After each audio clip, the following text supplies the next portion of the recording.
Assalamualaikum warahmatullahi wabarakatuh. Pada materi kali ini, kita akan belajar tentang pelajaran biologi pada bab metabolisme.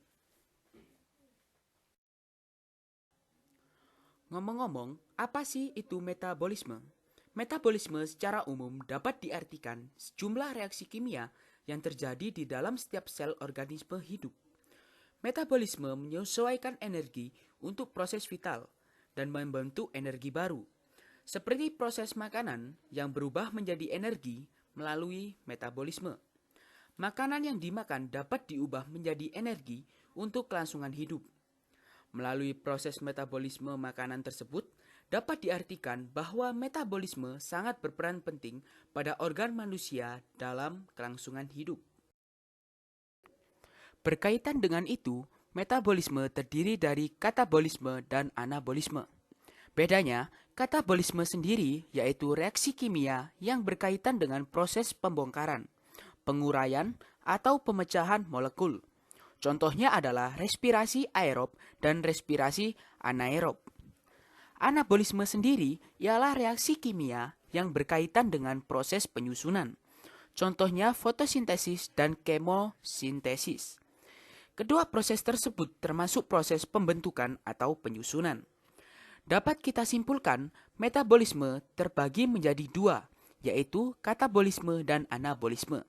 Tetapi sebelum kita masuk ke katabolisme dan anabolisme, kita harus tahu bahwa semua reaksi kimia dalam tubuh makhluk hidup itu membutuhkan enzim. Yang disebut enzim. Enzim ialah senyawa atau zat kimia dalam tubuh makhluk hidup yang dibutuhkan untuk mempercepat jalannya reaksi, sehingga biasa disebut biokatalisator. Katalis artinya mempercepat, bio adalah makhluk hidup, sehingga biokatalisator bisa disebut zat-zat atau senyawa dalam tubuh yang berfungsi mempercepat jalannya reaksi. Enzim memiliki beberapa karakteristik atau sifat-sifat tertentu. Yang pertama, enzim tersebut karakteristiknya untuk mempercepat reaksi kimia dalam makhluk hidup. Itu dipercepat dengan enzim, tetapi dengan cara memperkecil energi aktivasi. Kalian harus paham dulu apa itu energi aktivasi. Energi aktivasi adalah energi awal yang digunakan untuk memulai suatu reaksi kimia. Seperti contohnya mendorong mobil bersama-sama dan sendiri. Di sini yang berperan sebagai energi aktivasi ialah energi di awal ketika kita mendorong mobil, pasti terasa sangat berat dibandingkan membagi energi tersebut dengan bersama-sama. Nah, di situ karakter atau sifat pertama enzim yaitu memperkecil energi untuk mempercepat reaksi. Karakter yang kedua, enzim tersusun atas protein, yang gugus protein tersebut diaktifkan oleh gugus prostetik atau aktivator. Gugus prostetik itu bisa koenzim atau kofaktor. Jadi, enzim yang sudah aktif atau utuh itu namanya holoenzim. Holoenzim terbagi menjadi apoenzim dan gugus prostetik. Apoenzim ialah gugus terbesarnya. Jadi, enzim tersusun atas protein, atau bisa disebut dengan sifat enzim mirip dengan protein. Tetapi, jika hanya apoenzim saja, enzim belum dapat aktif jika tidak terdapat gugus prostetik. Jadi, jika apoenzim belum berikatan dengan gugus prostetik, barulah dia menjadi pepsin yang aktif. Gugus prostetik itu terbagi menjadi dua, yaitu koenzim dan kofaktor. Koenzim contohnya zat organik, dan kofaktor ialah zat anorganik. Sifat enzim yang ketiga, dia reaksinya bolak-balik atau disebut reversibel. Kemudian yang keempat, bekerja spesifik terhadap substratnya. Inilah sifat khas dari enzim. Enzim bekerja spesifik terhadap substratnya saja. Karena apa? Karena memiliki sifat pengikatan yang spesifik. Seperti pada enzim amilase yang bertugas mengubah amilum menjadi glukosa. Yang dimaksud bekerja spesifik pada substratnya saja ialah amilum yang berperan sebagai substrat. Enzim amilase hanya bekerja untuk amilum saja, tidak pada glukosa, kurang lebih seperti itu. Setelah itu ada beberapa faktor yang mempengaruhi kerja enzim. Yang pertama adalah suhu. Enzim tersusun dari protein, sebab itu enzim sangat peka terhadap suhu. Jika suhunya terlalu tinggi atau panas dapat menyebabkan denaturasi, dan suhu yang terlalu rendah dapat menghambat laju reaksi enzim tersebut. Jika enzim berada di bawah suhu optimum, maka kerja enzim akan terhambat. Maka dari itu, setiap enzim memiliki suhu optimum yang spesifik. Yang kedua ialah pH. Maka sama halnya dengan suhu, setiap enzim juga mempunyai pH optimum yang spesifik. Perubahan pH mengakibatkan sisi aktif enzim berubah sehingga dapat menghalangi terikatnya substrat. Pada sisi aktif enzim, selain itu perubahan pH juga mengakibatkan proses denaturasi pada enzim. Untuk yang ketiga ialah konsentrasi enzim dan substrat. Agar reaksi berjalan optimum, perbandingan jumlah antara enzim dan substrat harus sesuai. Jika enzim terlalu sedikit dan substrat terlalu banyak, reaksi akan berjalan lambat, dan bahkan ada substrat yang tidak terkatalisasi. Semakin banyak enzim, maka reaksi akan berjalan semakin cepat. 4. Zat-zat pengikat. Aktivator yaitu zat yang berfungsi memacu atau mempercepat reaksi enzim. Contohnya aktivator antara lain garam-garam dan logam alkali dalam kondisi encer 2% sampai 5%. Dan ion logam Ca, Mg, Mn, Ni, dan C1. Yang kelima yaitu zat-zat penghambat. Ada dua macam inhibitor enzim, yaitu inhibitor kompetitif dan inhibitor non-kompetitif. Inhibitor kompetitif ialah inhibitor yang berkaitan secara kuat pada sisi aktif enzim. Sedangkan inhibitor non-kompetitif adalah inhibitor yang terikat pada sisi allosterik enzim atau selain sisi aktif enzim. Inhibitor ini mengakibatkan sisi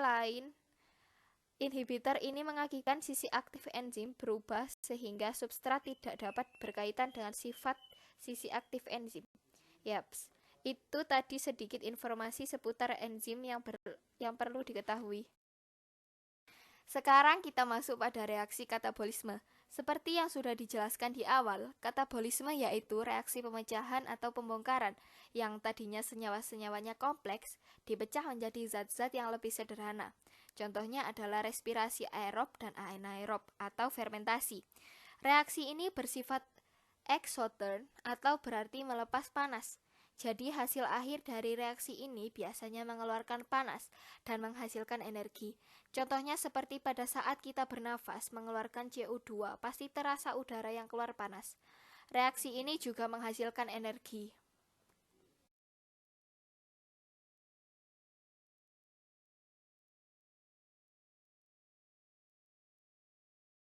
Zat pada respirasi aerob. Respirasi aerob merupakan respirasi yang membutuhkan oksigen untuk menghasilkan energi. Contohnya pada respirasi sel. Respirasi ini bertujuan menghasilkan energi dari sumber nutrisi yang dimiliki. Semua makhluk hidup melakukan respirasi, tetapi tidak hanya berupa mengambil udara secara langsung. Respirasi berkaitan dengan pembentukan energi yang dilakukan di dalam sel. Maka dari itu, prosesnya dinamai respirasi sel. Dan organel yang berfungsi dalam tugas tersebut ialah mitokondria. Yang mana mitokondria ini adalah salah satu organel sel yang sudah dipelajari di kelas 11. Biasa dijuluki sebagai the powerhouse. Kenapa? Karena mitokondria adalah organel yang berfungsi menghasilkan energi. Respirasi termasuk ke dalam kelompok katabolisme, karena di dalamnya terjadi penguraian senyawa kompleks menjadi senyawa yang lebih sederhana. Diikuti dengan pelepasan energi yang kita gunakan dapat berasal dari hasil metabolisme tumbuhan. Proses respirasi ini yang kita lakukan dalam keadaan normal, terbagi menjadi 4 tahap, yaitu yang pertama, glikolisis. Glikolisis adalah proses pemecahan glukosa menjadi 2 asam pirufat. Terjadinya di dalam sitoplasma sel. Dan hasilnya selain 2 asam pirufat, ada juga zat hasil samping seperti 2 ATP dan 2 NADH. Yang kedua yaitu dekarboksilasi oksidatif. Dari 2 asam pirufat tersebut, masing-masing akan dirubah menjadi asetil CoA. Terjadi di matriks mitokondria dan hasilnya selain 2 asetil CoA, terdapat 2 hasil samping yaitu 2 NADH dan 2 CO2. Untuk tahap ketiga yaitu siklus Krebs. Terjadi juga di matriks mitokondria dengan hasil yang lebih banyak, yaitu ada 6 NADH, 4 CO2, 2 ATP, dan 2 FADH. Kemudian terakhir yaitu tahap transport elektron. Transport elektron ini adalah pengubahan. Di tahap ini terjadi pengubahan NADH dan FADH menjadi ATP. Proses ini terjadi di kristal mitokondria dan hasilnya paling banyak yaitu 3-4 ATP dan 6 H2O.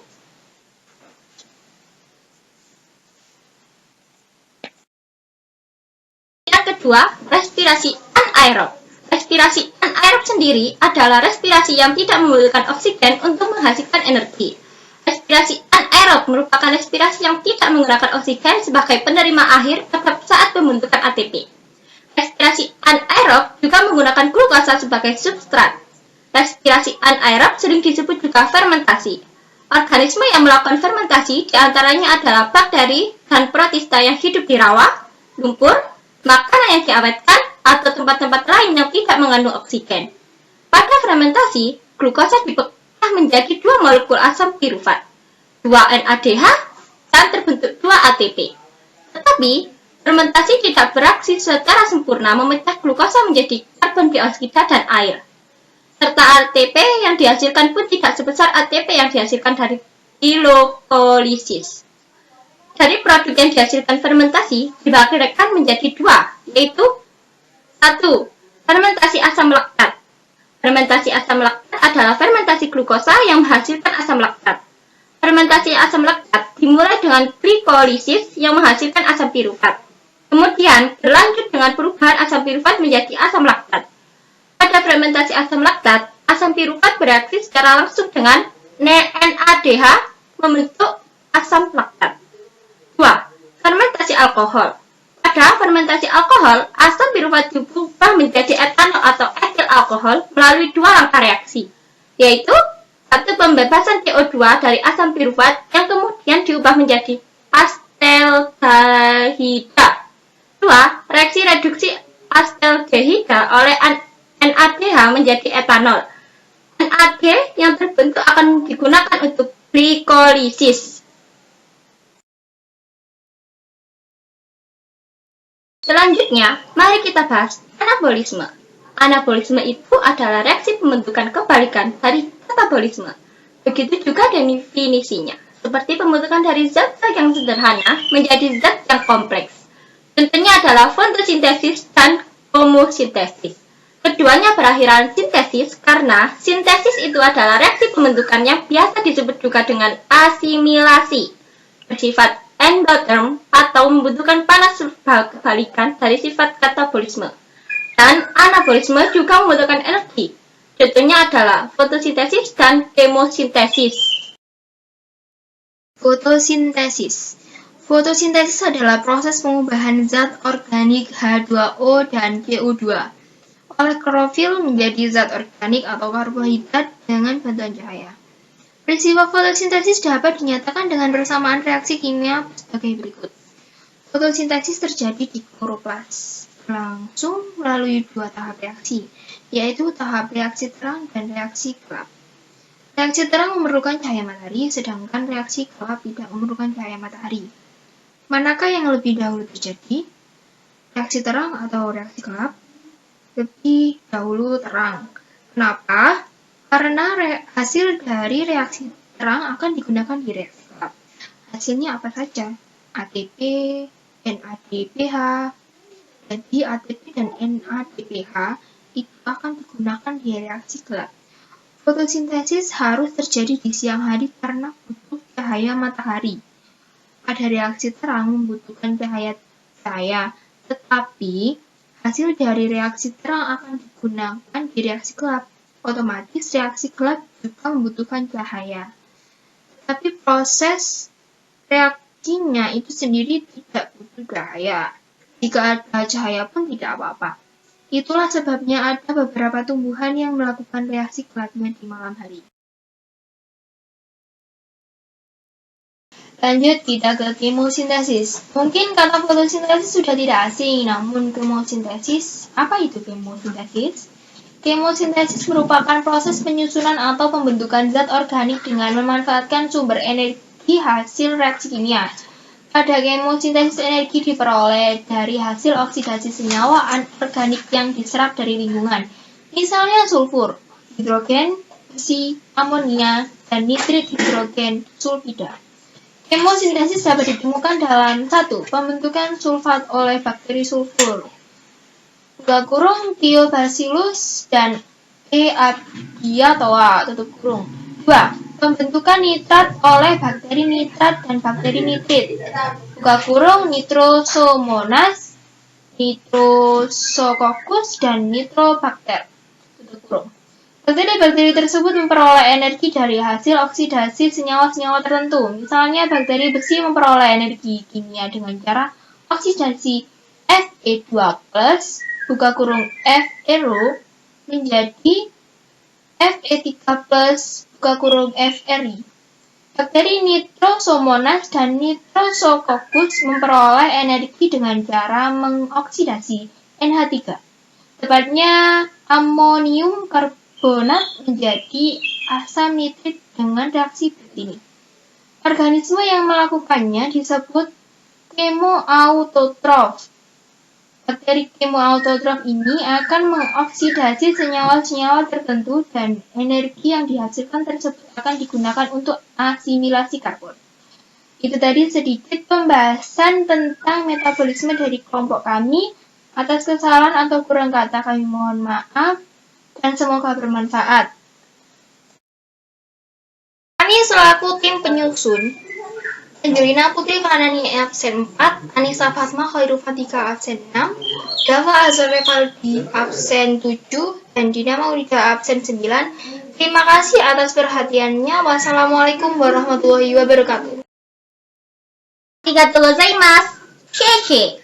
Kamsahamnida. Thank you. Terima kasih. Matur nuwun.